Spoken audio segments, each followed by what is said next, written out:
Imagine Yuki, a Japanese learner who studied English grammar for 10 years.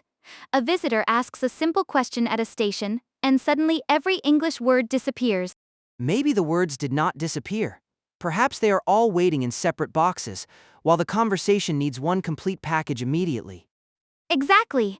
Yuki can explain the grammar on paper, but real conversation moves before she can translate, check the rule, and build the perfect sentence. So the problem is not zero knowledge, it is the distance between knowledge she can describe and language she can use automatically. That brings us to today's big question. How can a Japanese learner develop conversation skills that feel natural, fast, and close to native level automaticity? First, we should be careful with the word's native level. Native speakers have different vocabulary, accents, jobs, personalities, and communication skills too. Right? The useful goal is not to erase your Japanese identity, it is to understand English directly and respond without translating every small piece first. Many Japanese learners already have a valuable foundation from school: grammar knowledge, reading experience, and the patience to study carefully. But tests often give you time, written choices, and one correct answer. A human conversation gives you a face, a feeling, and about 2 seconds. You cannot pause someone's face, open a grammar book, and say, "Please remain surprised while I check the present perfect." Conversation becomes possible when common sounds, phrases, and meanings have appeared so many times that your brain begins to predict what comes next. That sounds like input, hearing and reading a large amount of English, but is listening alone enough to create a confident speaker?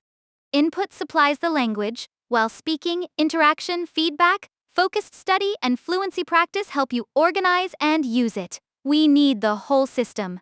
Then this episode should not only explain comprehensible input, it should become comprehensible input. Clear English, repeated ideas, examples, and useful context.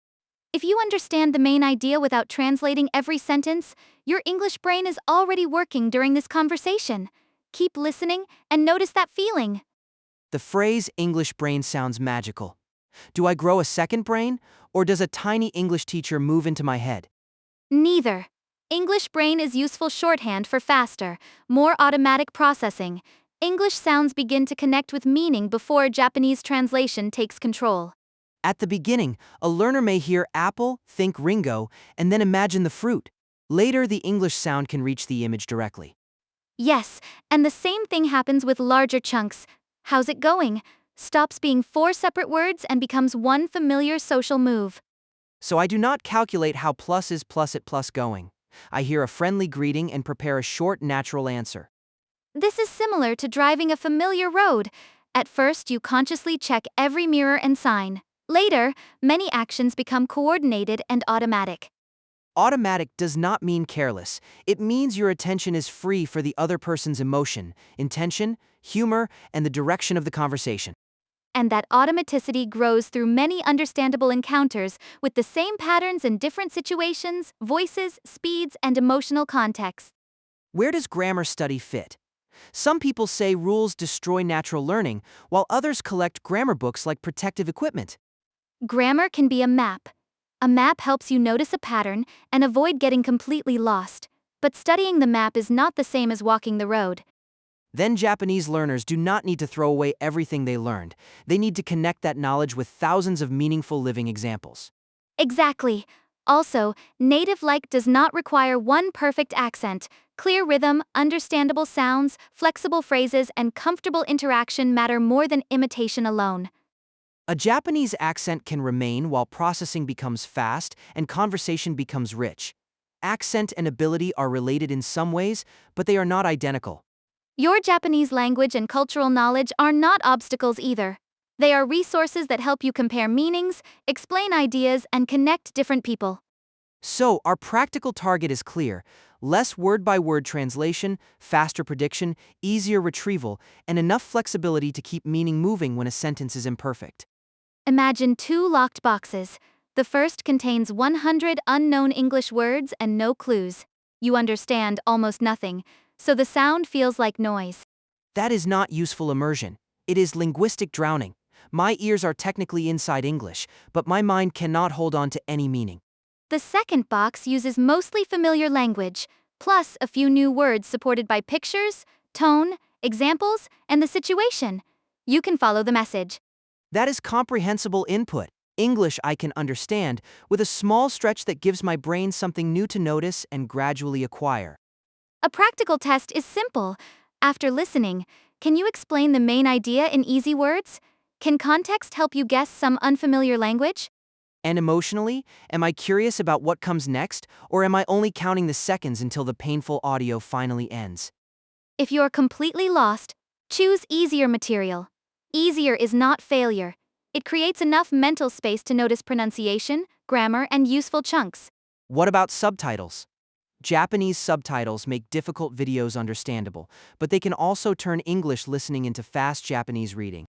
Use them as temporary support. First use Japanese if necessary for the story, then replay with English captions, and later try the same section without text. Should I stop and check every unknown word? My dictionary enjoys attention, and it becomes lonely when I understand the general meaning. Do not break the message for every word.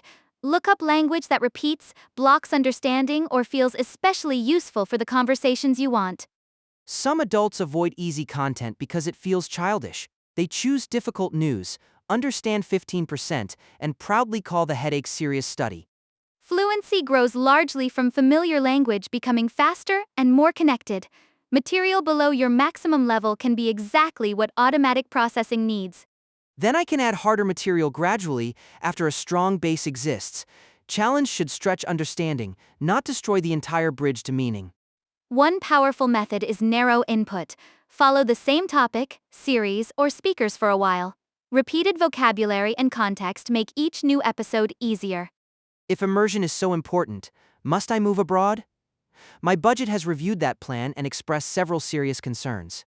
Geography helps only when it changes language use.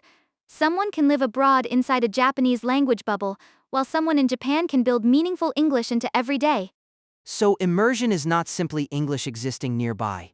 It is an environment where I repeatedly understand, need, notice, and use English for real purposes.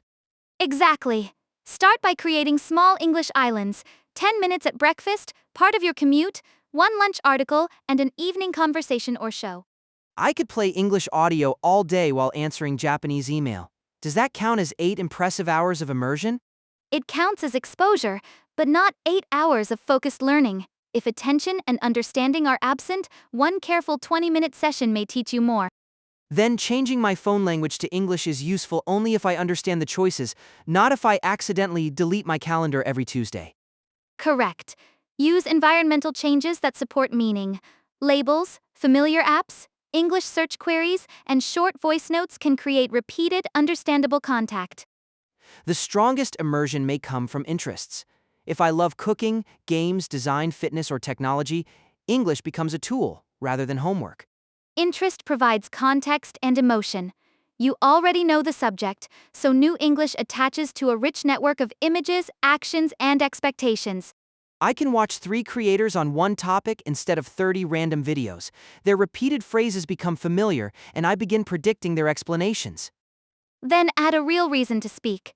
A weekly tutor, a supportive language partner, an online community, or a short voice journal sent to a friend. What is an English-only walk? I have heard learners describe it, but I worry the trees will judge my grammar. During the walk, describe what you see, explain your plan, or retell something you heard. The trees are excellent listeners and rarely interrupt. Then immersion is a chain of meaningful choices repeated daily. I do not need an airplane ticket. I need an environment designed around attention and use. Let us turn this episode into practice. On the first listen, do not pause. Follow the big question and notice when our opinions or examples change. My job is not to catch 100%. It is to keep the meaning moving, even when a few words pass before I can identify them. On the second listen, use English captions. Mark a few chunks that express complete ideas, such as keep the meaning moving or build English islands. Chunks are useful because conversation does not build every sentence from single words. We often retrieve partly prepared patterns and adjust them. On the third pass, replay a short section. Listen to one sentence, then speak just after it, copying the rhythm, stress, and connection between words. That is shadowing. It can feel like acting. especially when I borrow Mika's calm voice and accidentally become much wiser for 12 seconds. Acting is useful here. You are borrowing the melody and physical movement of English, not only memorizing the dictionary meaning of each word. After shadowing, I should close the text and explain the idea in my own easy English that forces me to retrieve language instead of recognizing it. Exactly, recognition says. I know that phrase when you say it. Retrieval says, I can find useful language when the conversational space opens. Should I repeat the same episode? Many learners feel guilty because the internet offers endless new material and a very aggressive next button. Repeat it. Familiarity frees attention. On one listen, you follow meaning. On another, you hear grammar. Later, you notice pronunciation and humor. Can we make the routine memorable? I want something short enough to use before my motivation begins creating complicated excuses. Use 5 verbs. Listen, read, listen again, shadow, retell. The material stays the same while your task becomes deeper and more active. 20 focused minutes with one useful clip may beat 2 distracted hours of random English. The important words are focused, useful, and repeated. Balance deep listening with extensive listening for pleasure. One builds detail and control. The other builds volume, confidence, and comfort with uncertainty. Some comprehensible input fans say learners should not force speaking too early. Is a quiet period helpful, or am I hiding behind my headphones? A quiet period can reduce pressure while sounds and patterns become familiar. But if your goal is conversation, eventually conversation itself must become part of practice. Input builds the library. Speaking asks me to find the right book quickly, open it, and use the information while another person is waiting. And when you try to speak, you notice gaps. You may understand a phrase perfectly, then discover that you cannot produce a similar sentence yourself. That uncomfortable moment is information. It tells me what to listen for next, what question to ask, and which pattern deserves focused practice. Yes, output is not only a final performance after learning is finished, it can make your attention sharper and guide the next round of input. What about mistakes? Japanese learners often wait for a perfect sentence because they fear practicing an error until it becomes permanent. Choose useful feedback, not constant interruption. Ask a teacher or partner to note repeated mistakes that damage meaning or block the expression you need most. Then we can discuss the corrections after the conversation. Meaning keeps moving, but the same important problem does not remain invisible forever. Interaction also changes input. A partner sees confusion, slows down, repeats, gives an example, or asks a question that makes you explain more clearly. That negotiation of meaning is something a fixed recording cannot fully provide. The conversation adapts because 2 people are building understanding together. You do not always need a native speaker. A skilled teacher, supportive bilingual, advanced learner, or patient partner can create excellent interaction and feedback. And pronunciation practice should begin with listening. If I cannot hear a sound, rhythm, or word boundary clearly, copying it becomes much harder. Record short sentences, compare them with a clear model, and focus on intelligibility and rhythm. Improvement matters more than erasing every trace of accent. The balanced picture is stronger than one magic method, meaning focused input, meaningful output, focused learning, fluency work, interaction, and enough time. Let us identify the traps. Trap 1 is material that is far too difficult. Confusion feels serious, so learners mistake exhaustion for progress. I finish a difficult podcast, understand almost nothing, and reward myself for surviving. Unfortunately, my English only practiced feeling lost. Trap 2 is permanent Japanese subtitles.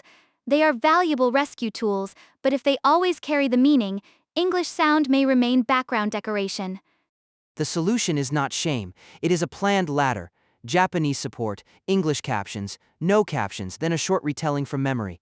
Trap 3 is background English all day with almost no attention. Exposure can help familiarity, but hours are not equal when the mind is elsewhere. I can keep background audio for easy moments, but I should protect at least one daily block where understanding English is the actual task. Trap 4 is collecting vocabulary cards without repeated encounters. A word becomes usable through form, meaning, context, memory, and retrieval, not one screenshot. 10 useful phrases heard many times and used in conversation may change my speaking more than 100 rare words reviewed without a real message. Trap 5 is changing resources every day. New platforms feel motivating, but constant novelty prevents vocabulary, voices, and topics from becoming familiar. I spend Sunday designing the perfect system, Monday testing 3 applications, and Tuesday recovering from the difficult work of organizing my learning. Choose a small set and stay long enough to benefit from accumulated context. Improvement often looks boring from the outside because useful repetition is quiet. Trap 6 is waiting to feel confident before speaking. Confidence usually follows many survivable conversations. It rarely arrives first with a formal invitation. Start with safe, repeatable tasks: a 30-second self-introduction, a short summary, one opinion, and one question you genuinely want answered. Trap 7 is giving native level ability a deadline. Language growth depends on starting level, time, attention needs, interaction, and many individual differences. Measure actions you can control: understandable hours, repeated episodes, conversations attempted, recordings reviewed, and ideas you can now express more easily. We now have a strong learning method: understandable input, repeated listening, useful phrases, speaking, and feedback. But I see one dangerous gap. You mean the space between knowing the method and actually returning to it tomorrow? Exactly. I can design a beautiful 90-day plan on Sunday, then lose it after one late meeting on Thursday. Then the next question is not only what helps English grow, it is how to make that helpful action survive ordinary life. My usual answer is more motivation, a new notebook, 3 apps, and 90 minutes before work. That plan describes your most energetic morning. A lasting system must also describe your tired evening. So instead of announcing a huge 90-day challenge, we should build a small experiment that can teach us how I really behave. Yes, keep the learning principles from the first half, then add a reliable cue, a tiny minimum, an easy environment, and a return plan. The method tells me what useful English practice looks like. The habit system tells me how that practice appears again tomorrow. And we will test the system for 30 days, not because habits have a magic deadline, but because experiments need a clear review point. Then let us rescue Thursday Ben. What is the smallest useful action he can honestly begin? Let us make that concrete. On a difficult day, what is the smallest English action you could honestly complete? Maybe 30 minutes of listening. That sounds small compared with my old 90-minute plan. Imagine you are tired, late, and standing in a crowded train. Does 30 minutes still feel easy to begin? Not really. My brain has already started negotiating for tomorrow. Then make the minimum almost too easy. Play 1 minute of English, read 1 paragraph, or say 3 sentences about your day. 1 minute feels ridiculous. Can 1 minute actually improve my English? 1 minute is not the full lesson. It is the floor, not the ceiling. Its job is to protect the act of beginning. So, on a normal day, 1 minute can naturally become 15 or 20. On a terrible day, 1 minute still counts as keeping the connection alive. Exactly. Large plans create a large entrance fee. A tiny minimum lets you enter before your tired mind begins a long debate. But could I become lazy and do only 1 minute forever? That is why we separate the minimum from the target. Your minimum might be 1 minute, while your normal target is 20 focused minutes. I like that. The minimum answers, can I begin today? The target answers, what useful work can I do when time allows? Give the minimum a clear ending too. 1 short clip, 1 paragraph, and 1 spoken summary are easier to finish than study some English. My old task had no edges. I could always do more, so even starting felt like opening a door to endless work. Today, write 2 lines. Minimum, 1 minute, normal target, 20 minutes. Small enough to start, meaningful enough to continue. I have a small action now, but where should I put it? My calendar already looks like a game of colorful Tetris. Choose a cue that already happens on most days. It could be after coffee, when you sit on the train, or after brushing your teeth. Why is after coffee better than study English in the morning? Morning is a wide area. After coffee is a visible moment. A precise cue gives your action a clear address. So my plan could be, after I put my coffee cup down, I will play 1 English conversation. Yes, that is an if-then plan. If a specific situation appears, then you begin a specific response. What if my mornings are different on weekends, business trips, or days when I oversleep? Use one primary cue and one backup cue. After coffee is primary. If that disappears, after lunch becomes the backup. Could I use a phone alarm as the cue? You can, but alarms are easy to dismiss when they arrive at a bad moment. An existing action often creates a more natural bridge. Then I should connect English to something stable, not hope that a perfect empty hour suddenly appears. Correct. Also keep the cue close to the action. After coffee, put on headphones works better than after coffee. Study sometime before dinner. Can the same cue support different activities, such as listening on weekdays and speaking on weekends? It can, but begin with one default action. Too many choices bring negotiation back. Variation can come after the starting pattern feels familiar. My first rule is now clear. After my morning coffee, I put on headphones and play one saved conversation. Now let us test your environment. When coffee ends, where are the headphones, and which conversation will you play? The headphones may be in my work bag, and I will search for an interesting video. That creates two decisions and one search before learning begins. Tired Ben can escape through any of those doors. Then I should place the headphones beside the coffee machine and choose the conversation the night before. Exactly! Reduce the distance between cue and action. Open the page, save the playlist, charge the device, and remove unnecessary choices. This sounds almost too practical. I expected a secret memory technique, not advice about where to put my headphones. Memory techniques matter after you begin. Environment design helps make sure that beginning happens often enough for those techniques to matter. Should I also make distractions harder? My video app is only one thumb movement away. Yes, silence notifications, move distracting apps, or use a separate English home screen during your routine. Add a little friction to the escape route. Good English friction goes down, distraction friction goes up. That feels more reliable than asking for daily self-control. Also prepare a low-energy version. Download audio for the train, keep a short article offline, and save 3 easy speaking questions.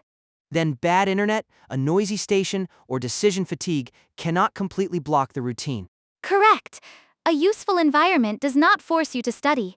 It quietly makes the next helpful action obvious and available. I can create a small English station at home. Headphones, notebook, pen, one open page, and no searching. And every object should answer one question. How can tomorrow's tired learner begin with less effort than today's motivated planner? My system can make me start, but what should I actually do during 20 minutes if I want real conversation skills? Think of 4 kinds of work. Understand meaningful English, produce meaningful English, study useful language features, and build speed with familiar material. That sounds better than spending every day collecting new words that I never use.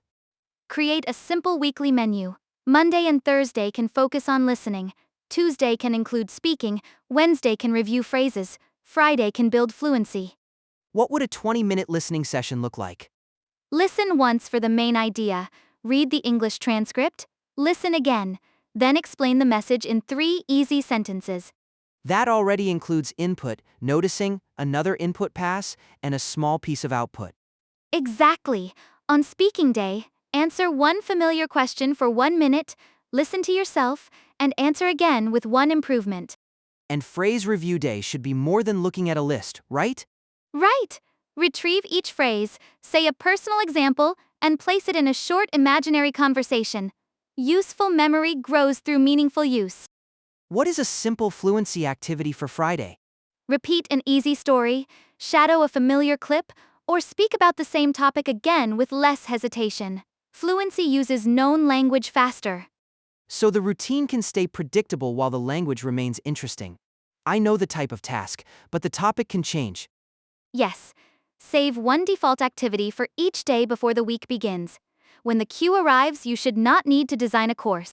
My English menu is now balanced, but still simple enough to fit on one small card. How did you track your old study plans? I built a perfect streak. When I missed day 12, the empty square looked terrible, so I stopped looking at the calendar. A record should give information, not a courtroom judgment. One missed opportunity does not erase the repetitions that came before it. Is there a magic number of days when the action finally becomes automatic? No universal number. In one real-world study, people varied greatly, from weeks to many months. Consistent repetition mattered more than a famous deadline. That is comforting and slightly annoying. I wanted a certificate on day 21. Instead, track 3 useful signals. Did I begin after my cue? What did I do? And how easy did starting feel today? So, a 1-minute minimum and a 20-minute session can have different marks without calling the shorter day a failure. Exactly. Use a dot for the minimum, a circle for the normal target, and a star for an extra speaking session if you enjoy symbols. Should I measure hours, words, new vocabulary, test scores, and pronunciation every day too? Too much measurement can become a second hobby. Track the behavior daily and review learning results less often, perhaps every 2 or 4 weeks.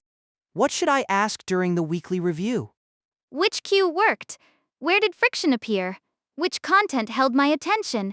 And what small change would make next week easier? That turns a missed session into design information. Maybe the plan failed at the office because my headphones were always at home. Exactly. Be a curious engineer, not an angry judge. Your record should help the system learn about your real life. Let us discuss the dangerous moment. I miss one day, feel guilty, and decide to restart perfectly next Monday. That turns a small interruption into a long holiday. A return plan should begin at the next reasonable cue, not at a symbolic date. So, if I miss morning coffee, I use the backup cue after lunch. If I miss the whole day, I return after tomorrow's coffee. Yes, do not repay a missed 20 minutes with 40 minutes of punishment. Return with the normal plan or the tiny minimum. I often make the next session huge because I want to prove that I'm serious. Consistency is better proof than punishment. Make returning emotionally cheap, so one bad day does not become a story about your character. Can we create different versions for different energy levels? Use 3 levels. Green day, 20 focused minutes. Yellow day, 5 easy minutes. Red day, 1 minute, and prepare tomorrow's material. The red version is not pretending to be a full lesson, it keeps the cue action bridge from disappearing. Correct. Also plan for travel, illness, family events, and busy seasons. A flexible system can bend without breaking. What if I stop for an entire month? Begin as a returning learner, not a failed beginner. Choose 1 cue, 1 minute, and familiar content for 7 days before adding more.